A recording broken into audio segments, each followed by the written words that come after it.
So the shear force will look like this, or the shear force distribution. So you have P over 2. Then it comes down negative,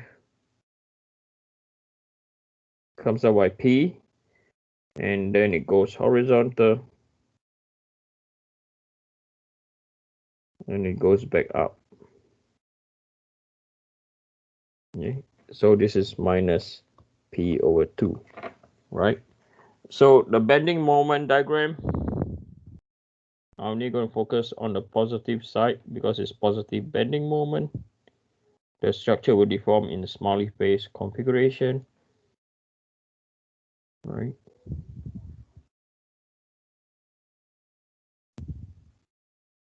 So again, this is 0,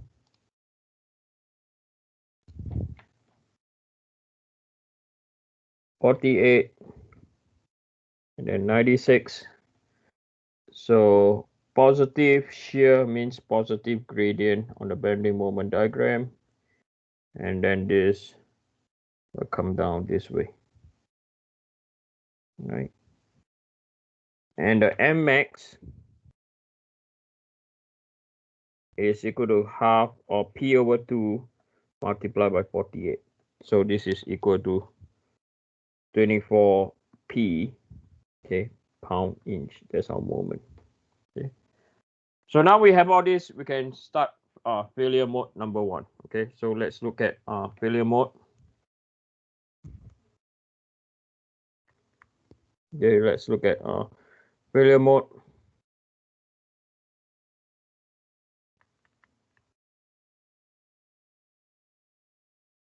Number 1, right? And this is failure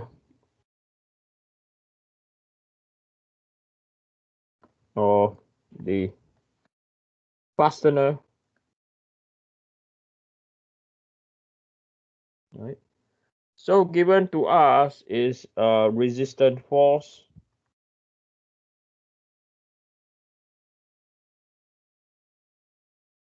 under single shear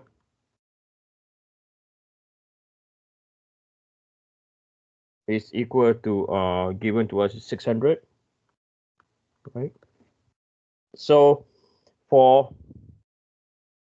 double shear configuration,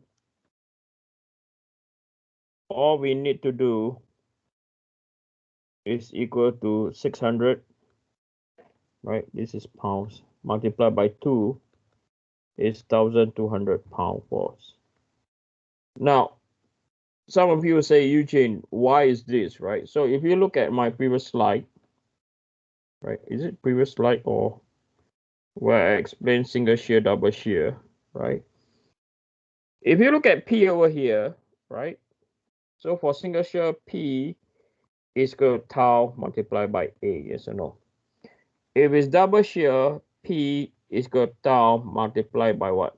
Twice the area, because there's top and bottom area to cover in a double shear.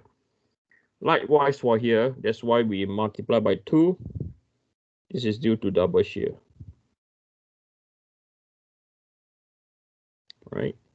So we can find Q, we can relate with Q, right? Q is equal to V Z or Vy, right? Vy over Izz multiplied by Qz, yes or no, right? So this is equal to the resistant force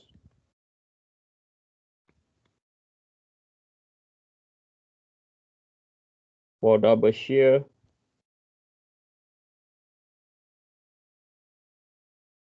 and then we can divide by the whole thing by the spacing, right? So this will be equal to 1,200 pound force divided by spacing is, what was the spacing? 6 inches, right? So this will be equal to 200 pound inch.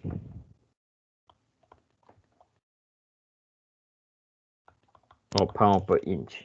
Okay, so I'm not going to find IZZ. Okay, it's very easy to find second mole of area or of structure. I just going to write down here that IZZ is equal to 2902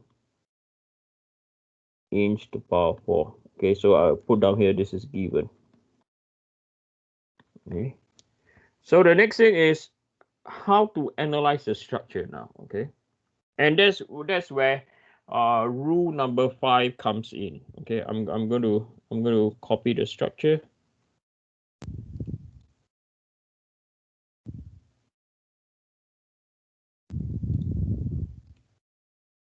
Okay, I'm going to introduce you to a new term. Okay, so this structure over here, right, in terms of cross section, this is known as a box beam.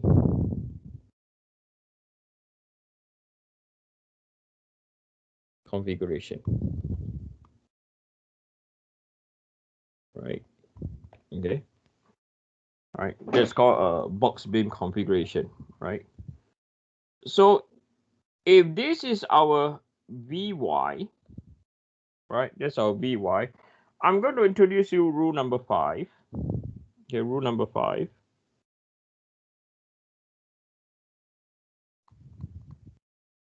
Right, the shear flow direction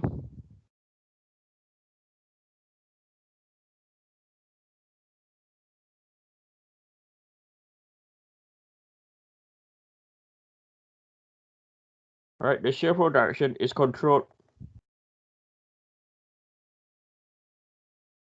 by the shear force. Okay. Okay, sorry, the shear flow direction in the web, sorry,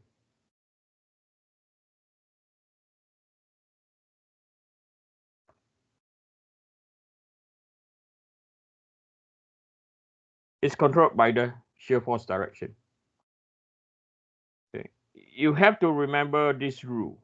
Okay, so the term shear flow is like liquid flow. Okay, so this is the shear flow. Okay, so this is the shear flow. So it's controlled by the web, right? So I'm going to construct the shear flow.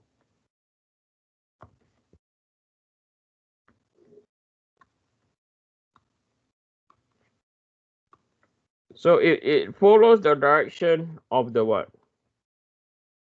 Of the shear force. And if the shear force going top to bottom, they will on the web, you go from, oh, this is not a very good color. My apologies, okay. I'm partial color blind. Okay. I hope this is better.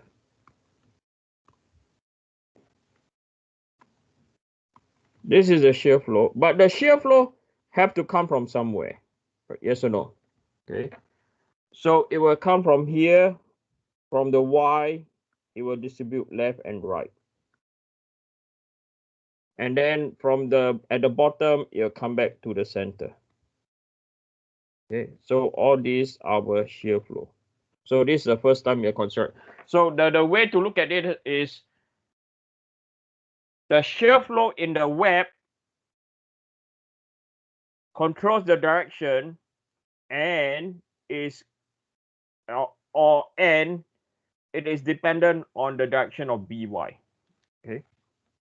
Now, if you look at this structure, right? If you look at this structure, where it will fail is it will fail at the joints, right? It will fail at the joint. It will fail here. It will fail here. It will fail here. It will fail here. Right? So if you watch how the shear flow is moving, right? So the shear flow starts from Vy, it splits itself left and right, right? So the wood, okay, the wood distribute the load,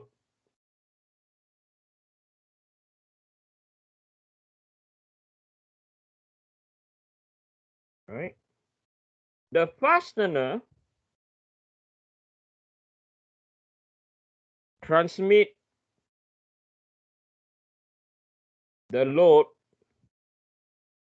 to different members.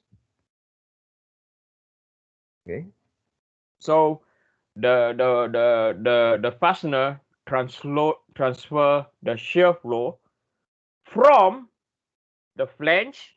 So this is from the flange, right? And then it goes to the what? It goes to the webs, right? So this is also a web, right? So for this case, the area that you have to consider, okay, or the area that you need to consider is just this area over here.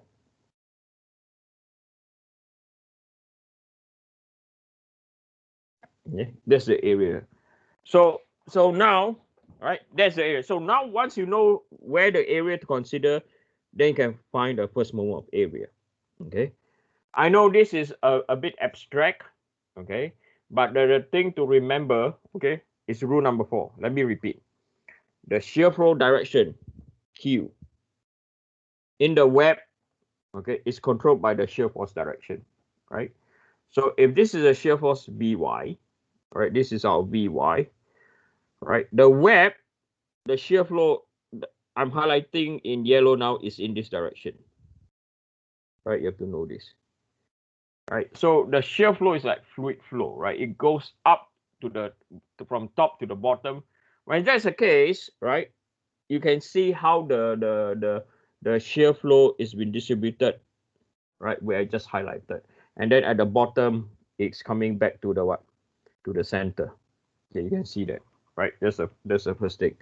So from here, you also have to remember that the wood or at the flange distribute the load, and the fastener transmit the load to different members.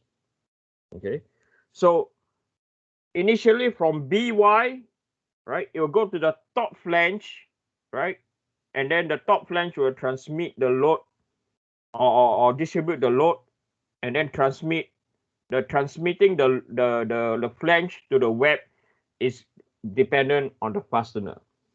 So for this reason, right, where it will fail is at the what? At the joints, where I highlight in red. So that is why you only need to consider that area that I've shaded in black. Okay, so on that we can find our first moment of area. Okay, so once you grasp that concept, then you can find the first moment of area. I'm going to split this page into two.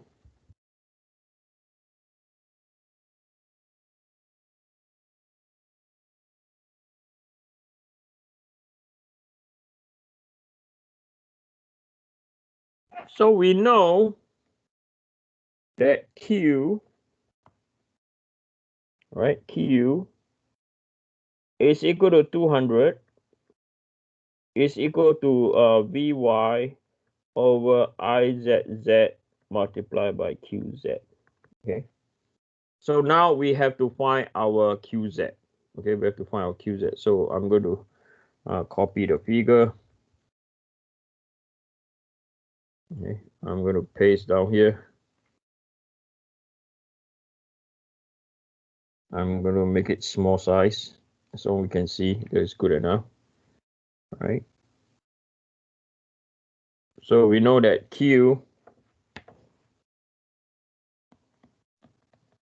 AY bar, the only area we need to consider is I'm highlighting in yellow now. Okay. So from here, the width is equal to 6. The depth is equal to 4. The Y bar is 10 divided by 2 plus 4, right? Okay. So this is equal to 9 times 6 times 4 is equal to 216. Okay, wait. 10 divided by 2 plus 4. 9 times 10 divided by 2. Sorry, what do you mean by 4 is 2, the centroid. Sorry. So this is 4 divided by 2. So 5